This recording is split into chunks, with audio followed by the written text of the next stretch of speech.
بڑی اہم بات کرنے لگا ہوں، یہ سمجھنے والی سیکھنے والی بات. ہم کوئی بھی ادب بجا لائیں نا تو لوگ کہتے ہیں ایک کسی روایت چ آیا ہے، تسی کسی حدیث سے پڑھے ہے، یہ کسی بخاری شریف میں آیا ہے، مسلم شریف میں آیا ہے. یعنی ان کے بات کہنے کا مطلب یہ ہے کہ صرف وہ ادب کرو جو کتاب میں آیا ہو، اور جو کتاب میں نہ آیا ہو وہ ادب کرنا جائز نہیں ہے. تو میں پوچھتا ہوں جو خون اقدس باہر گرا نہیں رہے پی رہے، یہ صحابہ کرام کس سے پوچھ کر یہ عمل کر رہے تھے؟ قرآن کی کس آیت میں آیا تھا یہ عمل؟ یہ آقا علیہ الصلوۃ والسلام نے کس حدیث پاک میں فرمایا تھا؟ انہوں نے قرآن کی آیتوں سے ادب کی انتہا سیکھی تھی، پھر اس قاعدے کے تحت جو چیزیں آتی گئی وہ داخل کرتے گئے. اس کا مطلب یہ ہے کہ ادب مصطفیٰ کے اوپر ٹوکا ٹاکی کرنے والے اصل میں مقام رسول کو گرانا چاہتے ہیں صلی اللہ علیہ وسلم. اور جس دن امت کے دلوں سے یہ شمع محو ہو گئی تو سمجھو ایمان کی ساری عمارت ہی منہدم ہو گئی. سب سے بڑا حملہ ذات رسول پر ہی ہوتا ہے. اگر یہی متنازع ہو گئی تو سمجھو دین ہی گیا. صحابہ کرام کا یہ نظریہ نہیں. آپ مجھ سے پوچھیں، میں آپ کو اس پر کئی احادیث پڑھ سکتا ہوں.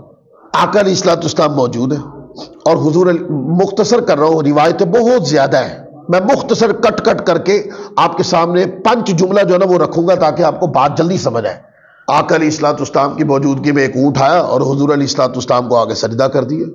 ایک بکری آئی اور آ کر حضور علیہ الصلوۃ والسلام کے قدموں میں سر رکھ دیا، سجدہ کر دیا. ایک بڑا شرارتی اونٹ تھا، یعنی وہ بدک گیا تھا اونٹ، تو اس کی شکایت حضور کی بارگاہ میں آئی اور آ کر کہا کہ یا رسول اللہ اونٹ بدک گیا ہے اور وہ کسی کو کھڑا نہیں ہونے دیتا.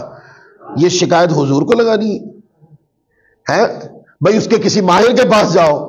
لیکن وہ حضور کے پاس آگے کہہ رہے یا رسول اللہ وہ بدک گیا ہے، وہ یعنی پنجابی کہتے ہیں نیڑے کھلون نہیں دیتا کسی کو. تو آقا علیہ الصلوۃ والسلام ساتھ چلے گئے، عرض کی یا رسول اللہ آپ نہ جائیں، وہ آپ کو بھی نقصان نہ پہنچائے. فرمایا نہیں، وہ مجھے کچھ نہیں کہتا. جیسے حضور علیہ الصلوۃ والسلام کو اس اونٹ نے دیکھا تو وہ آ کر حضور کے قدموں میں سجدہ کیا. تو اونٹ آ کے سجدہ کر رہے، بکریاں آ کے سجدہ کر رہی، دیکھنے والے دیکھ رہے ہیں، اور دیکھنے والے دیکھتے ساتھ یہ کہتے ہیں آقا یہ جانور آپ کو آ کے سجدہ کر رہے ہیں، حضور اجازت دے ہم بھی آپ کو سجدہ کریں. اب میں پوچھتا ہوں کہ وہ تو حضور نے پھر حدیث میں آتا منع کر دیا. فرمایا کہ نہیں، سجدہ جو ہے وہ اللہ کو ہے، اور اگر میں سجدہ کی اجازت ہوتی تو میں بیوی کو کہتا شوہر کو سجدہ کرے، پر اجازت اس کی نہیں ہے. لیکن میں پوچھتا ہوں کہ چلو اس کی اجازت سجدے کی نہیں ہے، سوال پوچھنے والوں کا ادب کہاں کھڑا تھا اس وقت؟ وہ تو فنا کے نا ادب کے اندر انہوں نے سارا ادب کر لیا. تھوک مبارک زمین پہ نہیں گرنے دیتے، پانی مبارک زمین پہ نہیں گرنے دیتے، حضور کے بال مبارک زمین پہ نہیں گرنے دیتے، حضور کا خون مبارک زمین پہ نہیں گرنے دیتے. آقا علیہ الصلوۃ والسلام کے پسینے تک اکٹھے کر کے برکت لینے والے فنائیت کا یہ حال تھا. لیکن جب جانوروں کو دیکھا تو عرض کی آقا یہ جانور سجدہ کرے، ہمیں اجازت دے ہم بھی اس طرح کا ادب کریں. وہ تو ادب کی اجازت نہیں ملی، وگرنہ پوچھنے والوں کا ادب اس سطح پہ تھا کہ اب مزید آگے جگہ نہیں تھی. پھر اسی جملے کا جواب دے دوں، جو یہ کہتے جی کتے ادب لکھیا ہوئے نا تو پھر ہی کرنا ہے، اگر لکھیا ہے کتنے نہ ہو تو پھر نہیں کر سکتے. ایک ویڈیو دکھائی مجھے کسی نے مسجد نبوی میں، دیکھیں آقا علیہ الصلوۃ والسلام کا روضہ پاک ہے، وہاں جا کر بندہ بہہ جاتا ہے. خدا کی قسم، عاشق جو ہے وہ مومن جو ہے وہ بہ جاتا ہے. اس وقت اس کے پاس قربان کرنے کے لیے جو کچھ دو قدم میں اپنا آپ تن من دھن سب مارنے تک جاتا ہے. وہ یہ کیفیت ہوتی ہے کہ مومن کی. تو ایک شخص تھا، وہ بیچارہ گنبد خضرا کے حاضری دے کر بارگاہ رسالت مآب سے واپس الٹے پاؤں آ رہا تھا. رال رومال والی سرکار، بڑی اس کی باتیں سنے تو حقارت بھی ہے اس کے اندر اور جہالت بھی ہے اس کے اندر.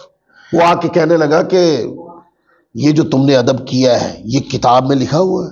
کسی کتاب میں لکھا ہوا ادب کہ تم آقا علیہ الصلوۃ والسلام کی بارگاہ سے الٹے پاؤں آؤ؟ وہ ساتھ کہہ رہا ہے بندہ کہ یہ میرا ادب ہے کہ میرے رسول صلی اللہ علیہ وسلم کا در دولت اس طرف ہے، قبر مبارک اس طرف ہے، تو میں اپنا ادب کی رمز سے میں واپس آ رہا ہوں، یہ میرا ادب. تو کہہ رہے جب کسی کتاب میں نہیں لکھا تم کیوں کر رہے ہو؟ یہ مسجد نبوی میں لال رومال والا شرطا جو ہے یہ بات سمجھا رہا ہے. میں ان سے پوچھتا ہوں یہ جو حدیبیہ کا میدان ہے اور آقا علیہ الصلوۃ والسلام کا تھوک مبارک زمین پہ نہیں گرنے دیتے صحابہ، اور وہ مل لیتے ہیں منہ کے اوپر ہے، اور اسی طریقے سے حضور بال کٹوائیں تو وہ زمین پر نہیں گرنے دیتے، حضور وضو کرے تو وضو کا بچا ہوا پانی لینے کے لیے صحابہ ایک دوسرے کے اوپر گرتے ہیں۔ پتہ تو چلے یہ ادب صحابہ نے قرآن کی کس آیت میں آیا، یہ ادب آقا علیہ الصلوۃ والسلام نے کس مقام پر فرمایا؟ وہ یہ لوگ حدیث پڑھے بھی نا،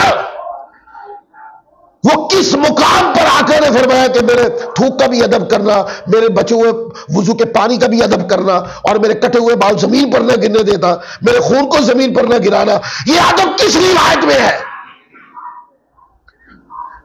روایت نہیں تھی صحابہ کے پاس، کیا روایت نہیں تھی صحابہ کرام کے پاس، عشق تھا، ادب کی فنائیت تھی، اور حضور علیہ الصلوۃ والسلام کا یوں ادب، یوں احترام اور عشق و محبت سے بھری یہ ادا حضور کے سامنے کی گئی۔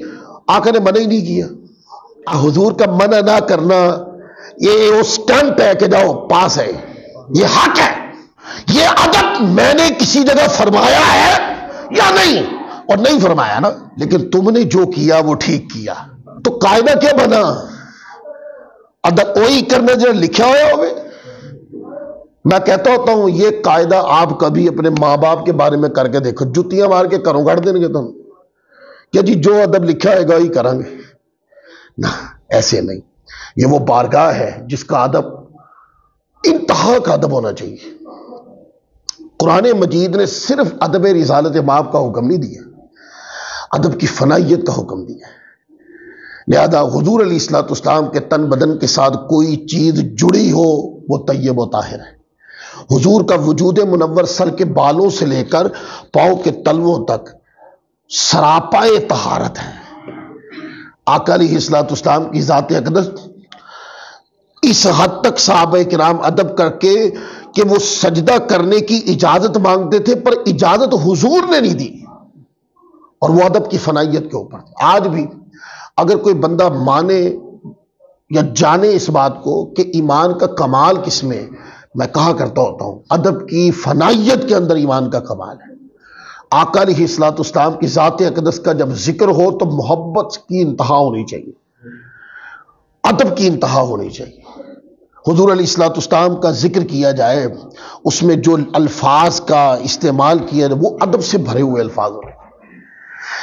تقریر سننے والا جب حضور علیہ الصلوۃ والسلام کا تذکرہ سنے تو اس کے دل میں حضور کا ادب اس حد تک سرایت کر جائے کہ وہ کہے کہ میری جان سے بڑھ کر بھی حضور علیہ الصلوۃ والسلام کا ذکر ہے اور آقا علیہ الصلوۃ والسلام کی محبت ہے۔ یہ ہے مومنیت کا کمال۔